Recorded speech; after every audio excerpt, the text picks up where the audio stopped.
Freestyle Travel. Hey everybody, Kenny Flannery here. This is the Freestyle Travel Show, and this episode I'm going to talk a lot about hitchhiking around to North Carolina, from North Carolina through Florida, through Alabama, Mississippi. It's gonna be a good one. And actually right now I am drinking a Grand Teton Imperial Stout in Wyoming. So obviously eventually I make it to Wyoming. Last month, the episode I did with David in New Orleans, that was a good time. So I'll start where I left off there.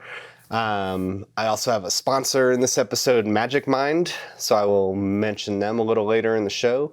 Also, I have phone service again. I went about a year without phone service, and I'm back on the grid in that regard. I got a Google Fi that I'm using, which I recommend real highly to anyone who's traveling internationally, just because it works kind of everywhere. If you want to get a little discount on that, they're not an official sponsor, but you can use my referral code TDW3EE, and I'll save a little bit of money on my bill, and so will you. That's that. But let me jump right into starting in Mississippi and hitchhiking on over to North Carolina. It's a good one. All right, here we go. All right, so yeah, last episode about a month ago, I was with David. Did the episode with him in New Orleans. Heading to North Carolina now. It was good times there. I continued to have some good times after recording that episode. I actually caught up with another friend that I had hitchhiked with back in the day. This girl, Heather, I'd hitchhiked with from Connecticut to New Orleans the very first time that I came to New Orleans. So it was cool to see her. She owns a bar now. So I caught up with her at the bar during a Saints game, which is the best time to be at a bar in New Orleans anywhere. So that was a good time. Another friend of mine was in town selling her house, selling the last of her belongings, so I caught up with her, had a wild, crazy late night. Ended up walking like 20 miles or something, just in a haze in the early morning after, I don't know, we were out till like the early morning, so that was a good time, catching up with her. A little bit more New Orleans rigmarole, and then I headed to Mississippi to see my friends there before heading to North Carolina. Caught up with them. My friend she does photography for weddings and drag shows now too. So I went to one of those with her. Caught up with some other friends. Actually wound up back in New Orleans for a day. She was doing a photo shoot outside of town there, so I ended up going to 3 or 4 breweries that day with them. Pretty fun. And then the next day started hitchhiking towards North Carolina. They were super cool. They gave me a ride about an hour in the right direction to Mobile, Alabama, my friends, to get me started. Kind of midday, sort of a late start, but at least I had that head start by getting to Mobile, Alabama. I got a ride fairly quickly, but not very far. And then I got what would be and is the longest ride I've ever gotten in a Tesla. This guy picked me up and he was going to Virginia.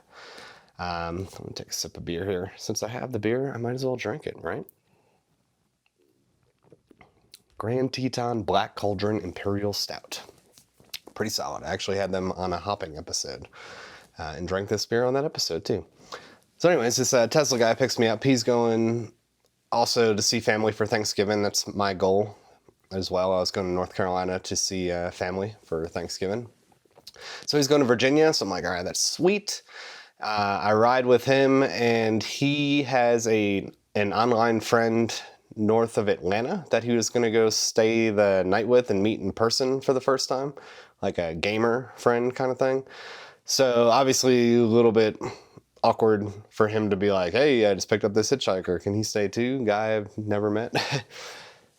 So yeah, I was like, or he offered to give me a ride again in the morning, and then I could just like kind of camp nearby.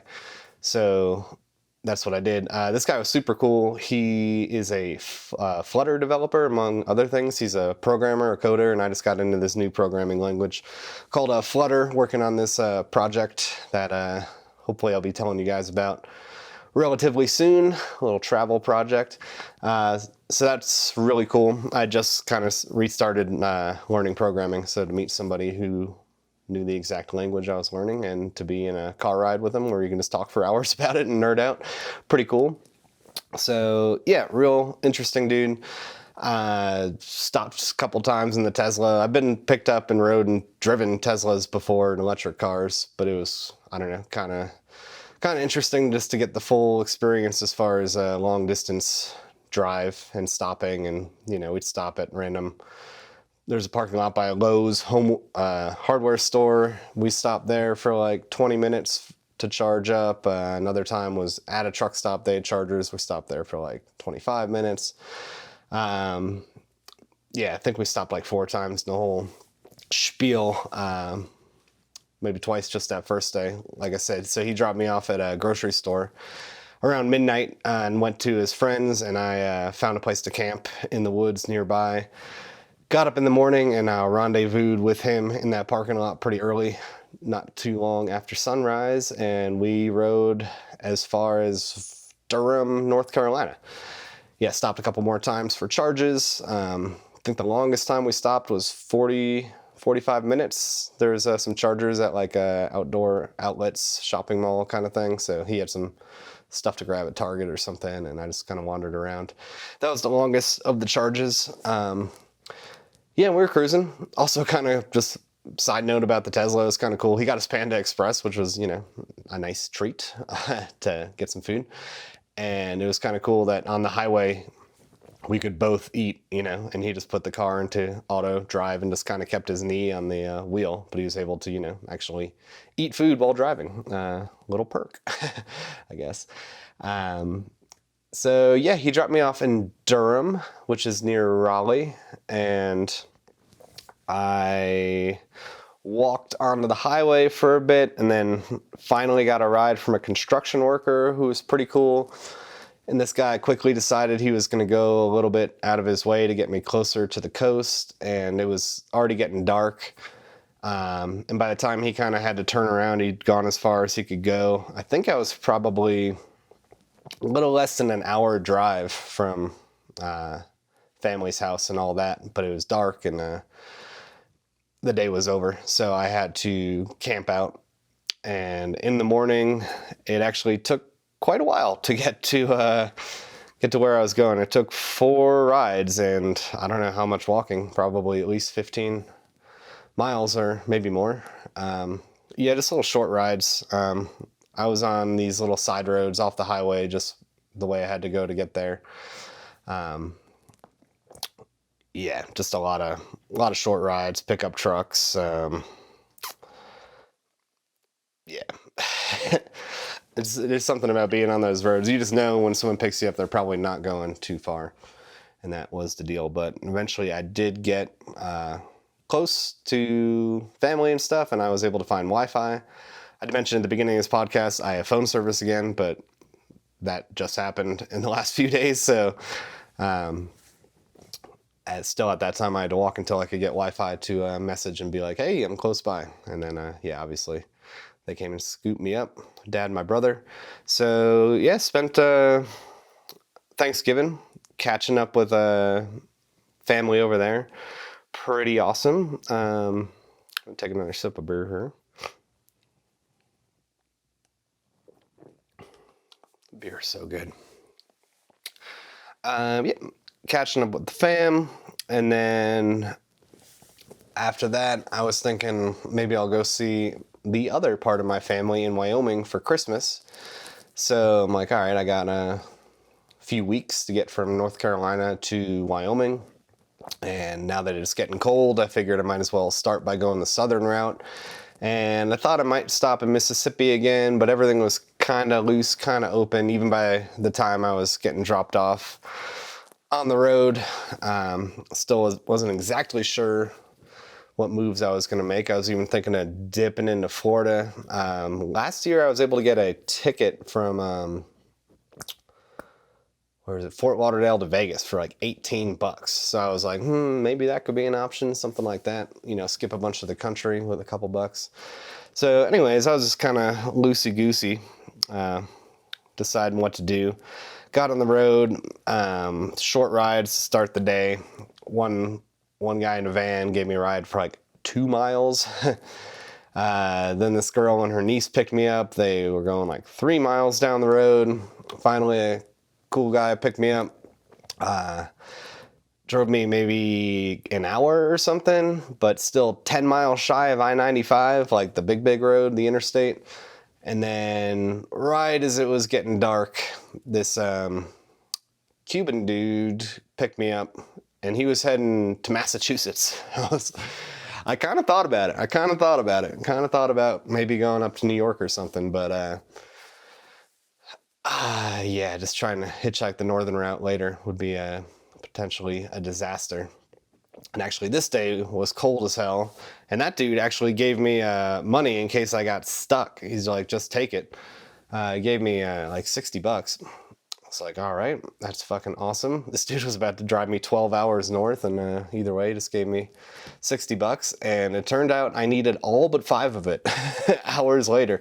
So he got me to I-95, and I start walking south, but it quickly got totally dark. You know, the sun goes down, you got about 30 minutes left to hitchhike, and then it's like totally dark.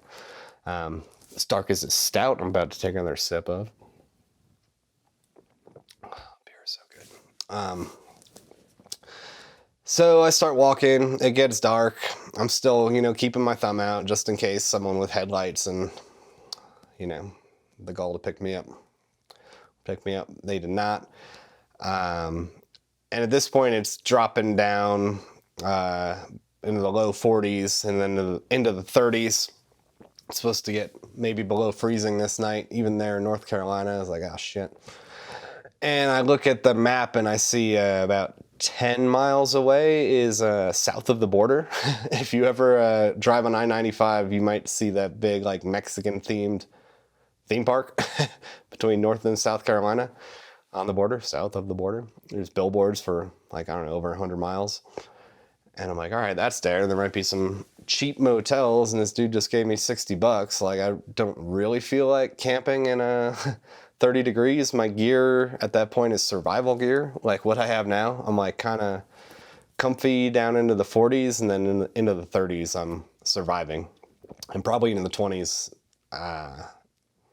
maybe I could survive, but that's all I'd be doing. And it'd not be fun.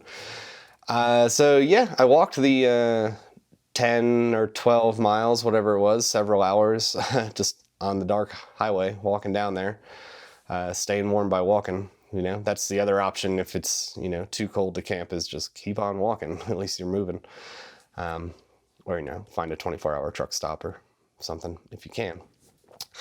But I found this town and got there, south of the border town, and popped into the main south of the border hotel, but it was like resorty, and she said it was $100-something a night, and I was like, I'd rather go cold than do that. So I walked a little bit further and found this budget place, and the dude was like, it's $55 cash. And there's one car there in this motel. It's totally empty, off season, I'm guessing. So I'm like, fuck yeah, I just got $60 and this is 55. So basically I'm getting paid $5 to stay in this hotel room and stay warm for the night. So that's what I did. Stayed warm for the night. Got back on the road in the morning, now on 95, heading south. And I got just one ride that day. I did quite a bit of walking and finally got a ride from this guy, originally from the Congo. He was telling me all about his times in the Congo and stuff like that. It sounded pretty nice, actually. A lot of fruit trees. That's mostly what he was telling me about. But he was going to Jacksonville. So I rode all the way down to Jacksonville with him, and between all the stops for fuel and lines and everything else, by the time we got to Jacksonville, it was dark. And we were on the north side, so I walked from the truck stop he was at, I walked like an hour down to more like civilization, I guess, in the ring road kind of thing. And then just kind of found a place to camp in the woods along the ring road. And woke up in the morning knowing I'd have to get around this ring road to get to I-10 to start heading west. And there's some dudes like not too far where I was camping, like dudes in vests and stuff, but luckily I slipped out and they didn't say anything to me. And I walked down to the ring road and decided just to stay on the on-ramp, and soon this security guard, not like a road security guard, just, who knows where he was a security guard, but he was getting off work. He was just in that uniform. He gave me a ride down to I-10, which was pretty helpful. And I got another ride from a guy there who I think he was going to Gainesville. And shit, I almost thought about going to Gainesville, but I went as far as the turnoff. And then walking on the highway there, that's when I got stopped by police, which happens sometimes. Sip a beer here. And yeah, police, hitchhiking, it's always something different. Never know quite what to expect, but I've gotten pretty good at it. If you've heard these episodes before, it was two of them, two cops, two cars. So obviously someone had probably called, like, there's a guy on the side of the road. Either he needs help or he looks sketchy, or whatever it is people say when they decide to call rather than just pull over and help somebody out. So these two guys stop, they take my ID. One guy's running that. The other guy's out there talking to me, asking me about my travels. Like, how long have you been on the road? That's cool. Like, have you been to Scotland before? I'm like, that's a random question. Yes. Shooting the shit with them. And then they told me, you can't hitchhike on the highway here. We're going to take you to Route 90 and it goes all the way to California. I'm like, I'm sure it does. I know it does. This is not going to be helpful. So that's what they did. They took me off of I-10 and out to Route 90, which is like the, less busy road where if someone picks you up, they're not going far, because if they were going far, they'd be on I-10. So sure enough, a lot more walking took place. Finally, after a couple hours of walking, this guy with one eye picked me up. Told me I was an idiot for not knowing what some swamp nearby was called. I'm like, okay. I mean, you grew up here and you have one eye, so I get that you know what the name of the swamp is, but I'm more ignorant than an idiot, but okay. He drove me, 10 miles, as to be expected. And then I waited in this spot for a while until finally this guy picked me up, getting closer to sunset. And I don't know exactly where he was going, but he took a different direction to get there, to get me through Lakeview and onto some town called Live Oak. I don't know, back to I-10, but to a truck stop where at least I knew I could stand at a busy on-ramp. But by the time we got there, the sun had gone down, so I was in that last 20, 30 minutes of still usable light.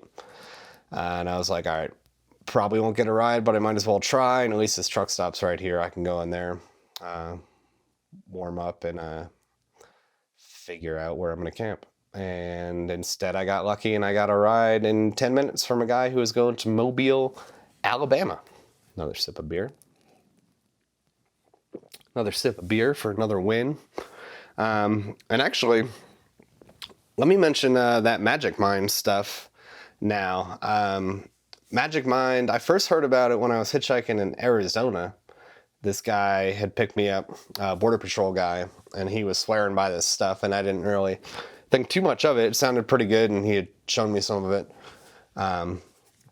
But now I have tried this Magic Mind, and what Magic Mind is it's these little shots. I don't know, is it like 2 ounces or something? It's a little green shot. It's got matcha, nootropics, and adaptogens in it. And, it's better than coffee, in terms of not causing jitters and things like that. Tastes real good, and it's just a shot. You just do it and get super focus. And the more you take it, the better it works. Kind of like long-term benefits. I know when I started taking it, I mentioned getting back into coding again, and perfect timing to start taking this stuff, because I would take that shot in the morning, and I would have some coffee too. Why not? I like coffee. I just like having something there to sip on. But damn, I was just focused on the computer, just locked in, loaded, more so than I would be with coffee even. Just relearning how to code, and I can't believe how focused I was. And the stuff is like really good too. And I was just reading more about the ingredients as far as nootropics and adaptogens, and there's like mushrooms in there, not like psychedelic mushrooms or anything, but lion's mane, cordyceps, and it's just this perfect blend. And the more I read about it and learned, it was this Silicon Valley kind of nerd guy who invented it, and I think he was just making it in his kitchen, just like homebrew batches, and sending it to some people, and then decided like, I think I'm onto something here, and turned it into Magic Mind. So they actually reached out to me, and because this guy had picked me up hitchhiking and told me about it, I was already familiar with it and looked into him a bunch. So they actually gave me a code if you guys want to use it. If you go to magicmind.com/freestyle travel, that's important, and use the code Kenny20. They actually said you can get 56% off a subscription. Like, you can subscribe to it, so they just keep on sending it to you. You don't have to like keep reordering it. Or that code Kenny20 will also just give you 20% off if you want to try it. So I would definitely recommend it. In the research I did into it, because I wasn't going to, interrupt my podcast with stuff like this to tell you about some garbage. There's a bunch of other podcasters, like Joe Rogan, probably one of the biggest podcasters in the world. He's mentioned it, and a bunch of other people. So it's legit. And it actually tastes good, and it gets you locked in and focused. So again, that's magicmind.com/freestyle travel, and use the code Kenny20. Get 56% off. It's delicious, or else I wouldn't mention it. But yep, there you go. That's that. Yeah, I wish I was drinking it that day. But this guy going to Mobile, back to that, picked me up. And it was already dark, so I knew I'd arrive in Mobile in the dark. I also knew it was going to rain that night and all day the next day. But luckily, riding with this guy, and as we got closer to Mobile, which was still 3 or 4 hours away, we had to stop in some small town to help his friend move a mattress, which is kind of random. He's just like, I'll be zipping through there. Can help with that. I managed to skim some Wi-Fi when we were stopped at a red light, and messaged some friends, told them I was getting close, and one of my buddies was like, oh dude, I'll come pick you up, because Mobile's like just an hour away. So that's what happened. I got to Mobile at like 11 or something, or maybe even midnight, and my buddy Rodney came and scooped me up, cruised back to Mississippi, and ended up spending some time in Mississippi again, just catching up with some of those same friends. Going back to the cigar bar where I had a book signing several times, smoking cigars, drinking great beers. If you're ever on the Gulf Coast, I definitely recommend going to, it's called Pass Cigars. It's in Pass Christian, Mississippi, close to Gulfport, not too far from New Orleans. That place is fucking awesome. It's the best beer selection in Mississippi, which might sound unimpressive or whatever because it's Mississippi. But I appreciate it because a lot of the bars in Mississippi are not very good as far as their beer selection. They might have one or two local stuff, but this guy focuses on, Cliff is his name, focuses on having like pretty much all local beers nearby, and the best ones he can find. Good variety, and it's a cigar bar, so it's pretty chill, super chill people. So it was fun going back there a few times, catching up with friends, and yeah, working on the coding stuff a little bit. And as it turned out, my mom busted up her ankle, so it kind of made sense to get to Wyoming, kind of help her out. So she was helpful with a plane ticket, and I used the thing that I was working on to find the absolute cheapest way to get there. I cannot wait to share with you what I've been working on. Oh man, it's awesome. It's something I was working on like 10, 15 years ago and then kind of abandoned, and I'm retackling it again, and it's fucking awesome. So anyways, actually 2 plane tickets and a bus ticket chained together like an absolutely ridiculous itinerary to get here as cheap as possible. And I'll tell you how that all went in a minute. But yeah, a little bit more Mississippi. And then I got to New Orleans because that's where the first flight was coming out of. A day ahead of time. Yeah, a day or two ahead of time. Yeah, I spent one night there, so a day ahead of time. Caught up with David again and Roxy there. Fucking awesome people. I mean, you heard him on the last podcast. Had one more good time in New Orleans. Hit up like one more brewery. Had some like a little bit more good food. Just kind of always a good time in New Orleans. So I was happy to catch up with them again. And then it was a late flight. So here's the deal with the itinerary to get here. It was a flight on Frontier from New Orleans to Denver, like 10 o'clock at night. So I got to Denver, I don't know, midnight, 1 o'clock. And I was there for like 6 hours, just sleeping in the airport. And then there was a flight in the morning from Denver to Salt Lake, which is like, I don't know, a couple hours flying. And then had to hang out in the airport there for a little bit. And then there was a bus from the Salt Lake City airport to Idaho Falls, which was, I don't know, like ended up being a 5-hour bus ride with some delays and stuff. And then finally there was a van from a gas station in Idaho Falls to Wyoming, to not only the town where my mom lives, but a 5-minute walk from her house. So that was perfect. I mean, it was like 20 something hours of travel with a bunch of crap in between, but I'm totally cool with that, considering otherwise I would have had to hitchhike for, 7 to 10 days in some potentially pretty cold weather. So that worked out pretty good. So I made it here, and that was just a few days ago. And I'll be here through Christmas. My other brother and sister that I didn't see on Thanksgiving, they'll be flying out here from New York and LA just a few days before Christmas. So I'm super stoked to see them. And yeah, I'm already enjoying being here in Wyoming. It's goddamn beautiful. Melvin Brewery, one of my favorite breweries in the world. I did a hopping episode with them. They are a mile or two away. Probably a mile as the crow flies, maybe less. Already went there, of course. Day number 1, got over there to Melvin, had their barrel-aged Ruckus Imperial Stout, award-winning. Fucking awesome. Let me take a sip of this stout. So good. And yeah, so I'm here. Let me jump to the outro, and I will tell you what I'm thinking about next, because I'm pretty excited about it. Alrighty, good times in Wyoming. Yeah, so like I was saying, I'm here through Christmas at least, and stoked to see some more family, hang out, get some stuff done.